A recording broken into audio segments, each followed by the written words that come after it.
Today I want to talk about a dilemma that I've been wrestling with for a while now, and that's whether or not I want to upgrade to full frame. I've been wrestling with this question for over 6 months now.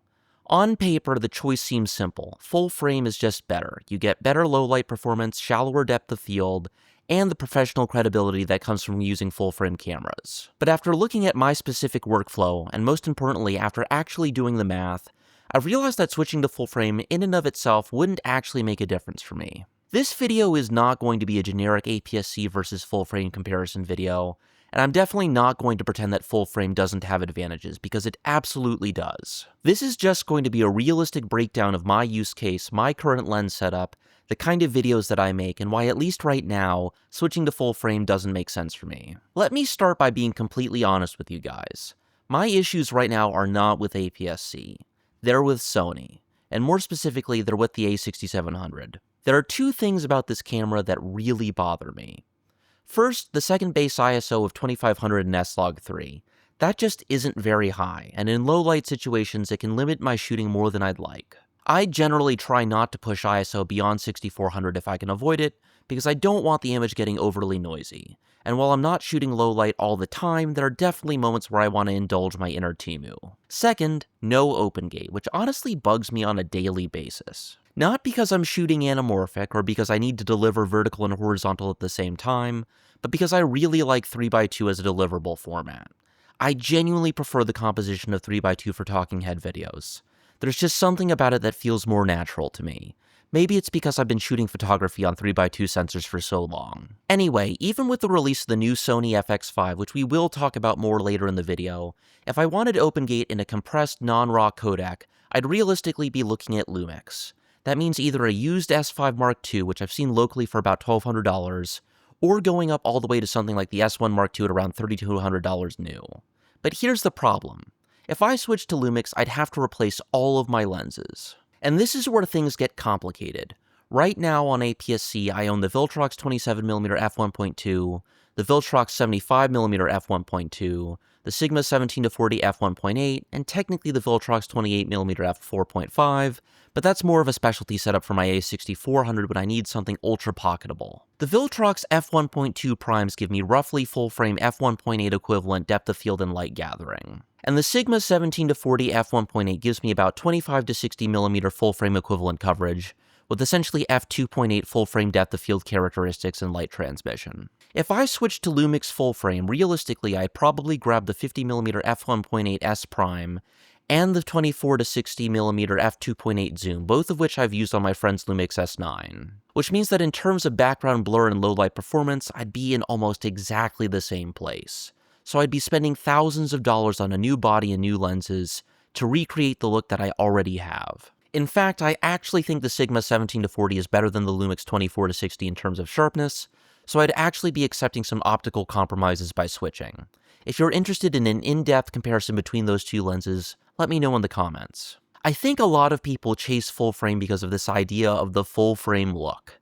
But with modern APS-C lenses, especially f1.2 glass, that gap is a lot smaller than people think. I'm not struggling to get shallow depth of field or to get great photos in low light.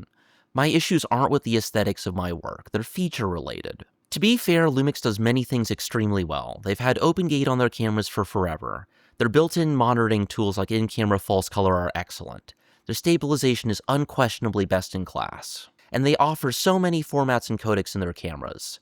The S1 Mark II supports ProRes RAW internally. That's a huge advantage over the A6700, which tops out at H.264 all-intra.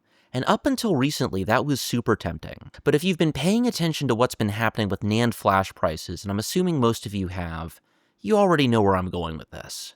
The AI data center build-out has eaten the global NAND supply, and storage prices have skyrocketed. Shooting raw video requires intense data rates that I have not had to reckon with yet, given that I shoot exclusively in X265, and at current prices, building out the kind of storage infrastructure that I would need to shoot RAW seriously would be a significant additional financial burden, on top of an already expensive system switch. For my use case, that basically takes RAW video off the table for the foreseeable future, and drives home the importance of having a robust H.265 implementation, which the A6700 already gives me. As for the other advantages of Lumix like IBIS, they're not actually all that relevant to how I shoot. As I've pointed out before here on the channel, I am not vlogger material. Most of my shots are locked off on a tripod. If I'm shooting handheld, I'm usually trying to replicate a tripod feel with the top handle and light rigging. And for the rare 10% of the time that I need serious movement, I own 2 Phaotech gimbals. So Lumix level IBIS is just not something I need 90% of the time. On the flip side, Sony's companion apps are the best in the industry and I use them constantly.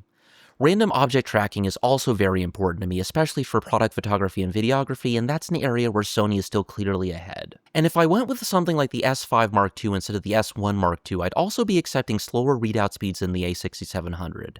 And I've definitely noticed rolling shutter artifacts on my friend's S9 when she's shooting open gate handheld. So if I switched, I wouldn't just be gaining features, I'd be giving some up. I think that this is the part that some people miss.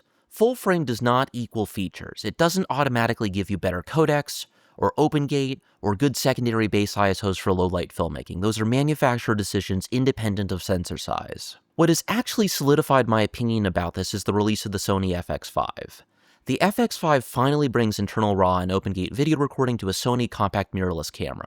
Given Sony's track record with the FX3 and the FX30, I think it is a reasonable assumption that there will be an FX50 with an APS-C size sensor at some point in the next few years. And despite what some people would tell you, Sony actually has a strong track record of trickling down features from its higher-end cameras down into its more affordable models, which is something that anyone who bought an A1 Mark II, for example, will eagerly complain to you about. And maybe by then, Sony will have had time to figure out some of the quirks we've seen with the FX5, like not having OpenGate available in the non-RAW codecs at launch. For what it's worth though, Sony is offering some very compressed flavors of RAW on the FX5, which goes a long way to alleviating my anxiety about storage. Anyway, the bottom line is that if Sony releases a new APS-C cinema camera, I will be first in line to pick it up because I'd get to keep the lenses that I love, especially the 17-40. Side note, I am also holding out hope that Sigma will release an f1.8 telephoto companion zoom to the 17-40, which would make staying on APS-C even more compelling. So no, I'm not planning on moving to full frame.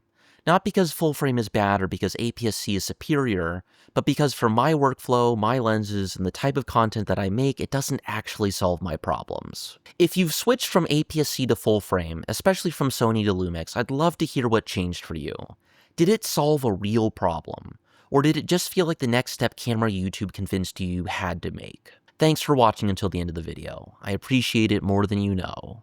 Until next time, this is Bedrock Reviews, signing off.